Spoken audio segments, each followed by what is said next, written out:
बहुत सारे मित्रों ने कहा कि आप अपने वीडियोस में कुछ जानकारी हिंदी में भी जरूर कराएं, तो मैं आपके लिए लेके आया हूं ये हिंदी में जानकारी।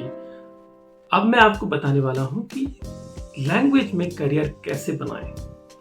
किसी भी फॉरेन लैंग्वेज को जब आप चूज करें तो उसको जॉब मार्केट के हिसाब से चूज करें कि मार्केट में जॉब्स कितनी है इस लैंग्वेज की। जैसे कि मैंने कई सारे वीडियोस में कवर किया है, आप देख सकते हैं इस चैनल पर। मैंने बताया है कि कौन से लैंग्वेजेस डिमांड में हैं, कौन से लैंग्वेज आपको चूज करने चाहिए। अगर आपको फिर भी कोई जानकारी की जरूरत हो तो आप कभी भी हमें हमारे व्हाट्सएप नंबर पे कांटेक्ट कर सकते हैं या ईमेल लिख सकते हैं। आइए हम आगे बात करते हैं। तो आगे जहां तक हम बात करते हैं लैंग्वेज में करियर बनाने के बारे में, आप दो तरीके से लैंग्वेज में करियर बना सकते हैं। पहला, मैं हमेशा से बात करता हूं कि पहला एज अ प्राइमरी स्किल, मुख्य जो आपकी स्किल्स है वो लैंग्वेज ही है। अगर अपनाना चाहते हैं आप तो आपको किसी भी लैंग्वेज में ग्रेजुएशन, मास्टर्स, एमफिल या पीएचडी करनी चाहिए। ये पहले नंबर पे या मुख्य स्तर पे मैं लैंग्वेज पे जब करियर बनाने की बात करता हूं तो किस तरह के करियर की बात करता हूं, ये लैंग्वेज में पर्टिकुलरली फुल्ली फुल्ली इंटीग्रेटेड जो करियर होता है उसकी बात करता हूं। जैसे कि आप एक लैंग्वेज के टीचर बन सकते हैं, प्रोफेसर बन सकते हैं, या आप एक बहुत ही अच्छे ट्रांसलेटर या इंटरप्रेटर बन सकते हैं। बहुत सारी सरकारी संस्थाओं में भी लैंग्वेज इंटरप्रेटर की जरूरत होती है, तो आप वहां भी लग सकते हैं। किसी भी यूनिवर्सिटी या स्कूल में प्रोफेसर या लेक्चरर बन सकते हैं।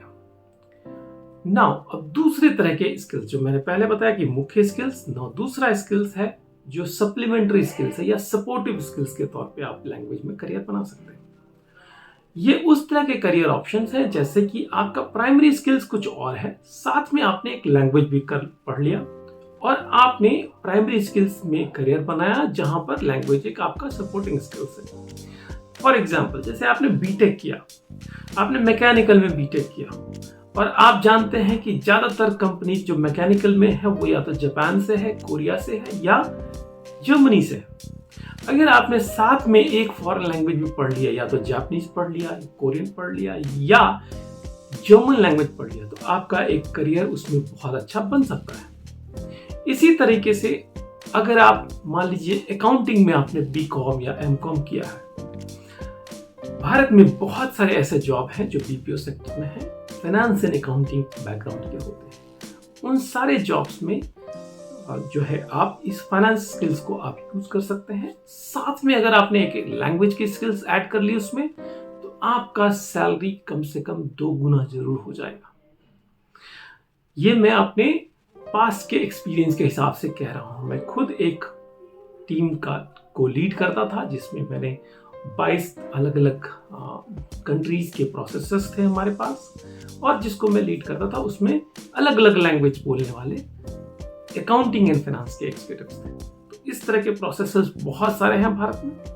इसी तरीके से बहुत सारे जॉब्स, जैसे मान लें आपने कंप्यूटर इंजीनियरिंग में कोई कोर्स किया, एमसीए किया, बीसीए किया, और साथ में आप अगर कोई लैंग्वेज और कर लेते हैं और आप टेक सपोर्ट का जॉब करते हैं, तो उस टेक सपोर्ट के जॉब में जो फॉरेन लैंग्वेज है वो एक तरह से उस कंट्रीज को सर्व करने के लिए आपका एक स्पेसिफिक स्किल्स, एक सपोर्टिव स्किल्स के तौर पे काम आ जाएगा।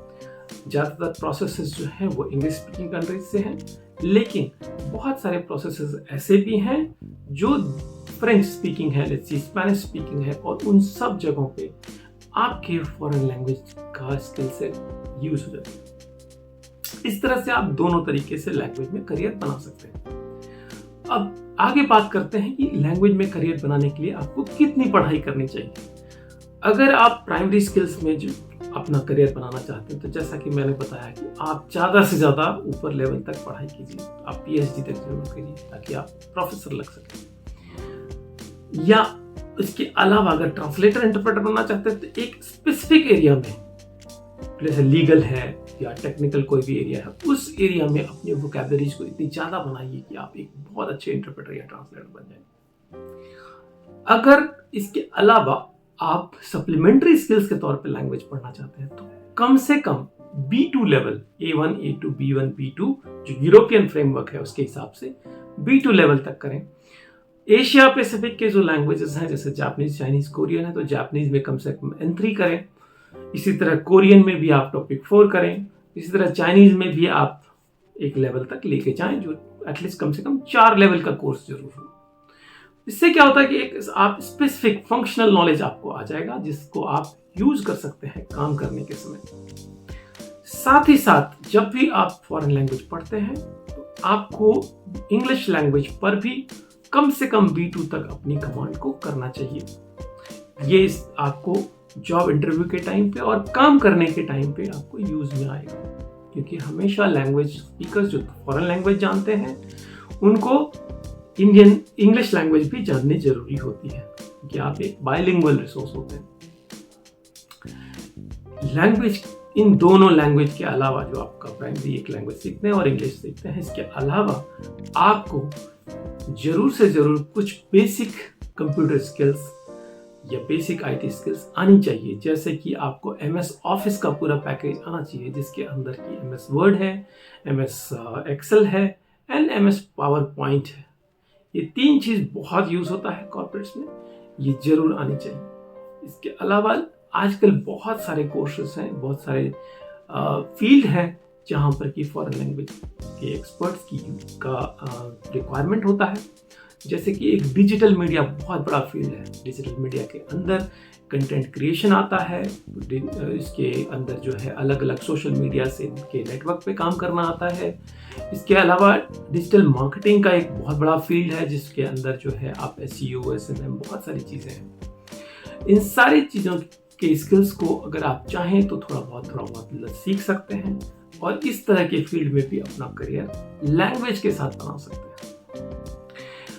तो दोस्तों, मैं बहुत सारी और बातें करना चाहता हूँ। आप कोई भी आपका सवाल हो लैंग्वेज के बारे में आप जरूर लिखें, मैं उस पर एक अच्छा वीडियो बनाकर आप तक लेके आऊँगा मेरे अपने 20 साल के एक्सपीरियंस से। तो मिलते हैं फिर अगले वीडियो में। आप हमें कभी भी नीचे दिखे कॉन्टैक्ट नंबर पर कॉन्टैक्ट कर सकते हैं या ईमेल लिख सकते हैं, और आप इस चैनल को जरूर सब्सक्राइब करें और अपने दोस्तों को तक भी पहुंचाएं, ताकि ज़्यादा से ज़्यादा लोगों को लैंग्वेज के करियर के बारे में और डिफरेंट लैंग्वेजेस के बारे में जानकारी प्राप्त हो सके। आपका